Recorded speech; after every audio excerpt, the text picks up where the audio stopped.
सुनना, कहना खुदा की सुन्नत, कहना खुदा की सुन्नत, सुनना नबी की सुन्नत, कहना खुदा की सुन्नत, कहना खुदा की सुन्नत, सुनना नबी की सुन्नत, जो जो हनीफ पढ़ रहा है सरकार के करम से, सरकार के करम से, सरकार के करम से, सरकार के करम से, सरकार के करम से।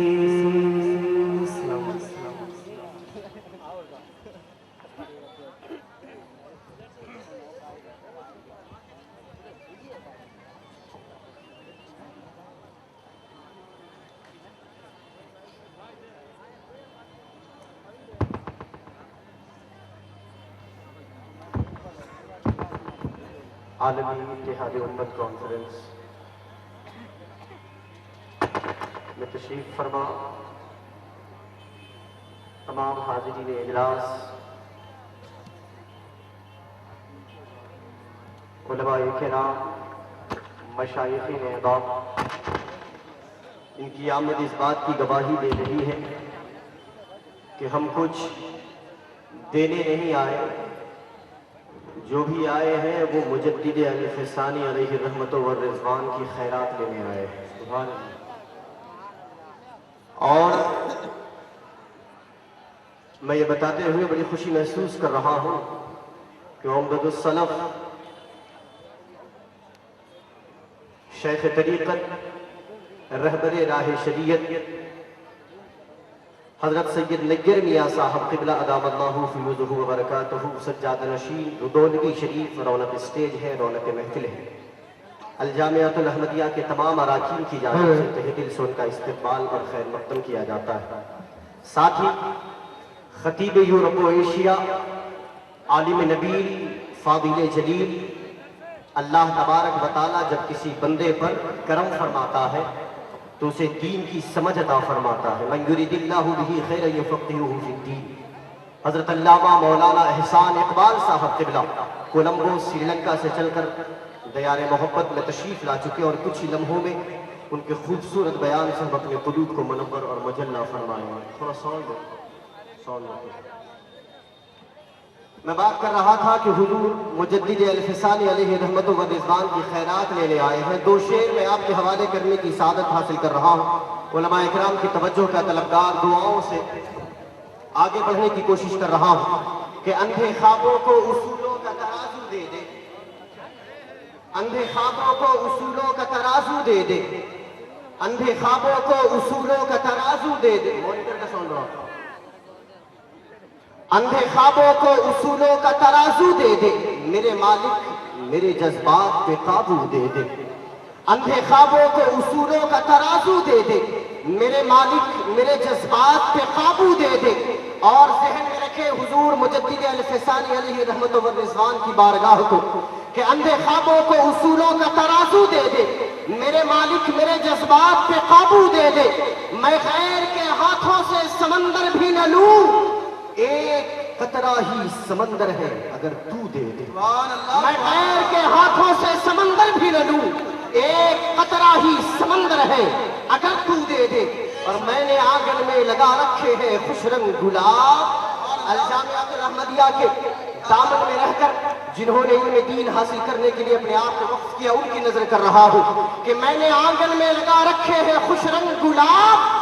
देने वाले इन फूलों में तो खुशबू दे दे, देने वाले इन फूलों में तो खुशबू दे दे, देने वाले इन फूलों में तो खुशबू दे दे। हज़रत दुआ फरमा रहे हैं, अल्लाह तबारक व तआला कबूल फरमाए। आइए बिला किसी ताखीर के उम्दत सलफ शेख तरीक़त रहबर राह शरीयत हुजूर सैयद नग्गर मियाँ साहब क़िबला अदामल्लाहु फ़यूज़ुहु व बरकातहू सज्जादा रशीद रुदौलवी शरीफ, उनसे मैं अरीज़ाए खिताब पेश करता हूँ कि हज़रत तशरीफ़ लाए और अपने नूरानी ताअस्सुरात से हमारे क़ुलूब को फैज़याब फरमाएं।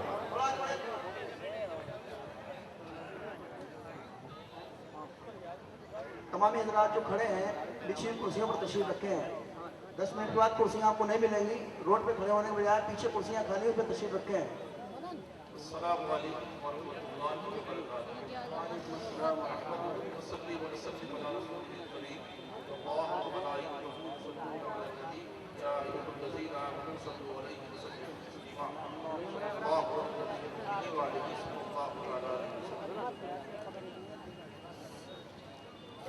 शरीफ से चल करके आया हूँ। बूस्टर इत्तेहाद उम्मत कॉन्फ्रेंस मैंने यहाँ आकर के देखा। इस दायस के आने के बाद मुफ्ती आफाक साहब का हुक्म है कि मैं तासुरात कुछ अपने बयान इत्तेहाद उम्मत मेरे नुक्ते नजर से दो किस्मों पर है। एक जो है वो मजहबी, दूसरा मिल्ली। इस पे बैठे हुए मजहबी उमूर पे इत्तेहाद बिल्कुल ना, अकायद के ऊपर, अकायद अहले सुन्नत वल जमात के ऊपर इत्तेफाक किसी भी सूरत होना मेरे नुक्ते नजर से बिल्कुल नामुमकिन है। मिल्ली मसाइल आते हैं। मिल्ली मसाइल वो हैं जो एक आम मुसलमान के मसाइल हैं। मुसलमानों को सेंट्रल गवर्नमेंट के कंपटीशन वगैरह में नौकरी क्यों नहीं मिलती, उनको लोन क्यों नहीं मिलता, उनके और मसाइल क्या हैं, इस पे इत्तेफाक हो सकता है। लेकिन अभी तो हालत ये है कि ऐसा इंतशार बरपा है कि इस पे भी इत्तेफाक होना मेरे समझ में नहीं आता कि आइंदा आने वाले 8-10 सालों में हो भी पाएगा कि नहीं हो पाएगा। अब इस पर भी उलमा को एक जगह बैठ करके इस कॉन्फ्रेंस के जरिए नहीं बल्कि किसी खानकाह में, किसी इदारे में बैठ के ये तय करना पड़ेगा कि मजहबी उमूर के अलावा मिल्ली मसाइल पर भी उन हजरात से इत्तेफाक हमारा हो सकता है जिन हजरात से हमारे मजहबी अख्तिलाफात हैं। इसको पहले तय करें, तब आगे बढ़िए इस मसले के ऊपर। दूसरा अहले सुन्नत वल जमात का मसला है।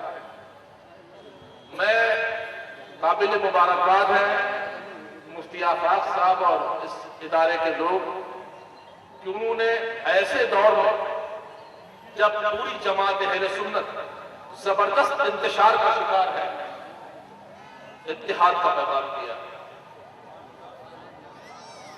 ये इतना बड़ा पैगाम है कि अगर इससे मैं समझता हूं कि थोड़ा बहुत भी इंतशार में कुछ तफरीक हो जाती है तो ये हजरात काबिल मुबारकबाद है।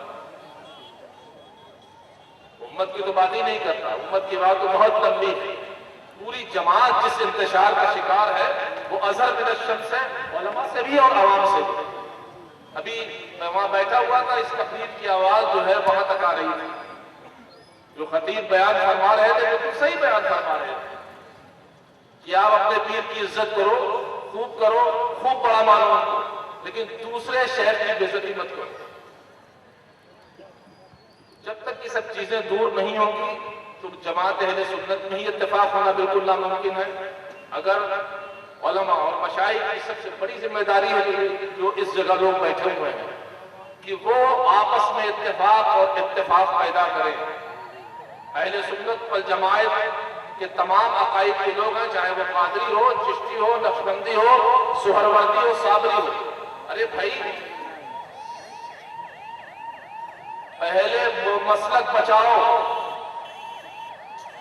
मसलक खतरे में है। मशरक तुम कब बचाओगे? जब वो मसलकी नहीं सेफ होगा तो वो मशरक क्या बचाओगे भाई? पूरी दुनिया में जमात अहले सुन्नत के अकायद को जिन चैलेंजेस का सामना है, वो चाहे आप इससे वाकिफ न हो लेकिन उलमा अच्छी तरह वाकिफ है।